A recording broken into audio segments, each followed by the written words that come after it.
가장 빠르게 할 수 있는 거 하나만 말씀을 드릴게요. 이 단어인데요.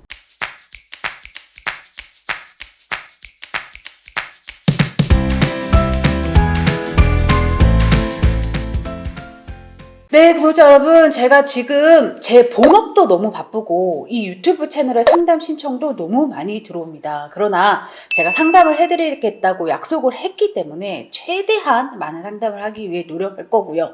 대신 상담 대기가 너무 길다. 나는 당당히 학원 선택을 해야 되니 네가 이리저리 알아본 학원 중 이름만 좀 알려줘라. 이러는 양식과 나는 너무 모르겠으니 너랑 얘기를 해야겠다. 이런 두 가지 상담 신청 양식을 나눠서 제 채널 제목 옆에 보면 더보기란이 있습니다. 그걸 누르시면 저한테 상담 신청을 바로 할 수 있게 양식들이 있으니 이 두 개 중에 하나를 골라서 상담 신청을 해주시면 제가 최선을 다해서 최대한 많은 분들께 상담을 해드릴 수 있도록 노력하겠습니다. 성적이 오르지 않는 학생들 특징이 분명히 있죠. 상위권 학생이 있고 중위권이 있고 전체적으로 있는데 그 상위권 학생들 한 3등급 이상이라고 하면 어떤 게 문제냐면 3등급 이상이라면 어느 정도 지금까지 공부를 한 거예요. 자기가 공부를 하고 이 정도 성적이 나왔으니까 그 성적에 대해서 좀 가치를 부여해서 소중하게 생각을 하는 것 같아요. 그러다 보니까 누군가 특히 이제 재수학원에서 어떤 선생님이 그 학생한테 필요한 얘기를 했는데 그거를 받아들이려고 하지 않는 거죠. 원래는 일단은 받아들이고 그걸 한번 해보고 나서 이게 자기한테 맞는다 아니다를 판단을 해야 되는데 그 과정 자체가 없는 거예요. 그래서 일단 겸손하지 못하는 거라고도 볼 수 있겠고 한마디로 그냥 오픈 마인드가 없다. 근데 그게 정말 그 학생한테 정말로 필요한 내용이었을 수도 있거든요. 그래서 그런 부분에서 자기는 나는 이거 아는 내용이야. 나는 이거를 이미 알고 있어. 저거는 틀렸어. 라고 이미 오픈마인드가 아니라 그냥 닫고 있으면 향상의 어떤 기회를 놓칠 수 있다.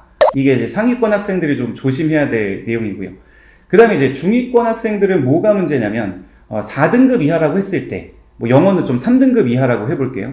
이 공부가 어려운 거예요. 수업도 좀 어렵게 느껴지고 그래서 이제 지치는 거죠. 근데 지치는 와중에서도 이게 결국에는 수능을 잘 볼 수 있다는 믿음이 있으면 그래도 가거든요. 근데 그런 믿음이 없는 거예요. 이거는 이제 단기적 관점이 문제인 거예요. 단기적 관점. 너무 이번 모의고사, 다음 모의고사 그 정도만 생각을 하고 있으니까 이게 결국에는 쌓이고 쌓여야 성적이 되는 건데 그거를 보지를 못하는 거죠. 장기적으로 생각하셔야 됩니다.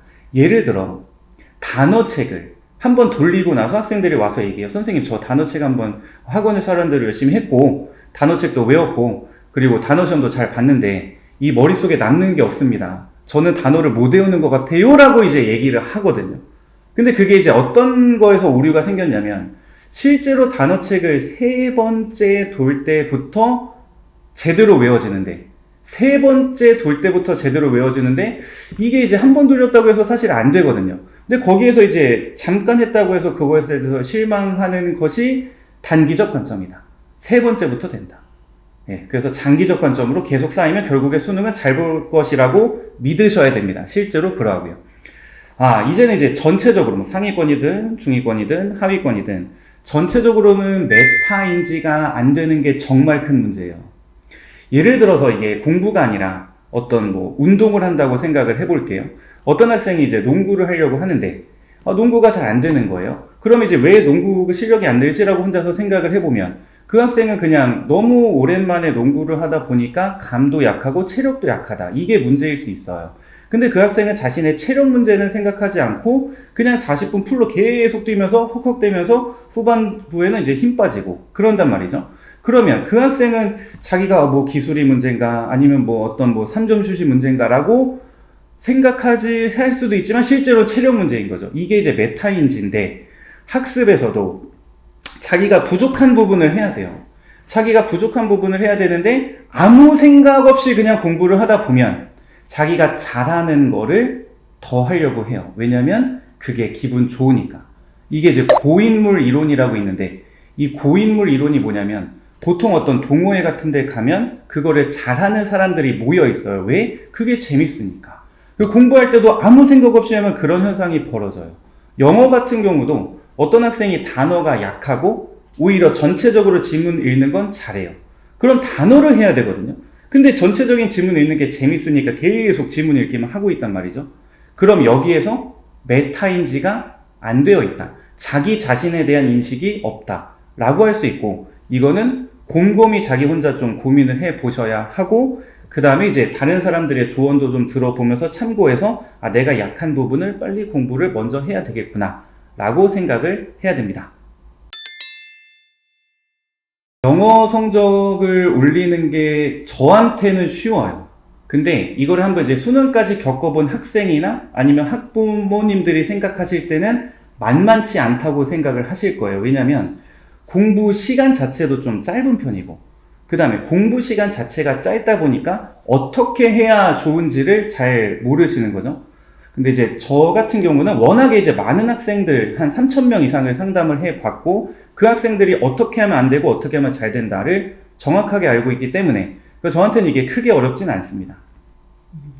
그럼 이제 영어 성적을 어떻게 하면 잘 올리냐, 여러 가지가 있지만 제일 중요한 거 하나만 말씀을 드릴게요.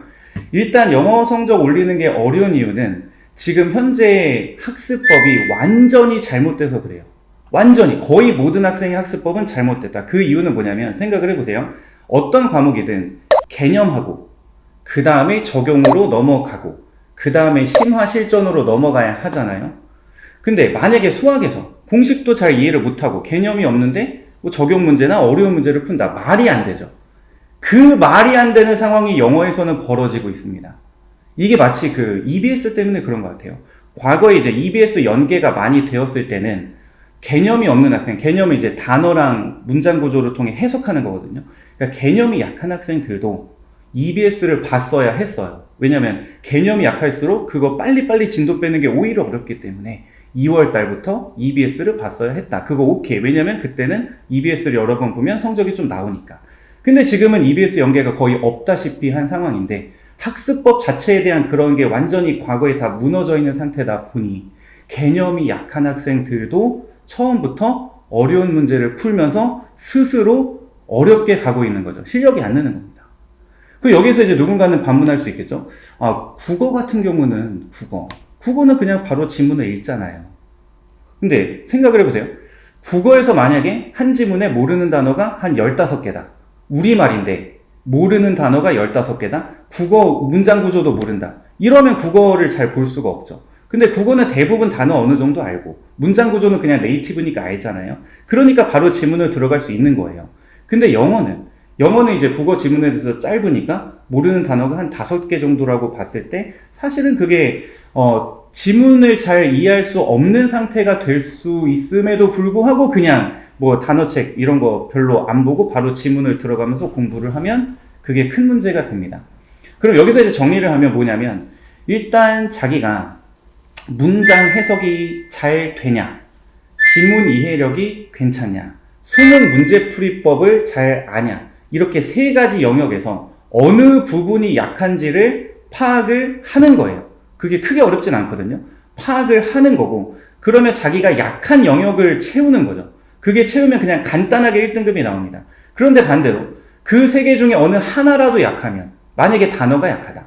단어가 약해요. 근데 다른 부분은 천재적으로 잘해요. 지문 이해를 정말 잘하고 문제풀이법도 완벽하게 알아서 뭐 가르칠 정도로 잘해요. 1등급이 안 나옵니다. 하나만 약해도. 그러면 이제 결론은 나머지 이 모든 3가지 영역의 균형을 맞추자라는 것이고요. 이 3개가 골고루 부족하다. 그러면 이제 개념부터 하는 거죠. 단어하고 문장 구조 파악하고. 네, 그렇게 올릴 수 있습니다. 친구 이제 2명 있는데요. 첫 번째는 수업 끝날 때마다 와서 뭘 물어봐요. 그래서 이 친구는 좀 질문이 많은가 보다 싶었는데 어떨 때는 자기가 아는 건데 와서 이렇게 설명을 하는 거예요. 선생님, 저는 이렇게 이해를 했는데 선생님께서 수업 시간에 말씀하신 게 이 부분이 맞는 거죠? 라고 딱 물어보더라고요.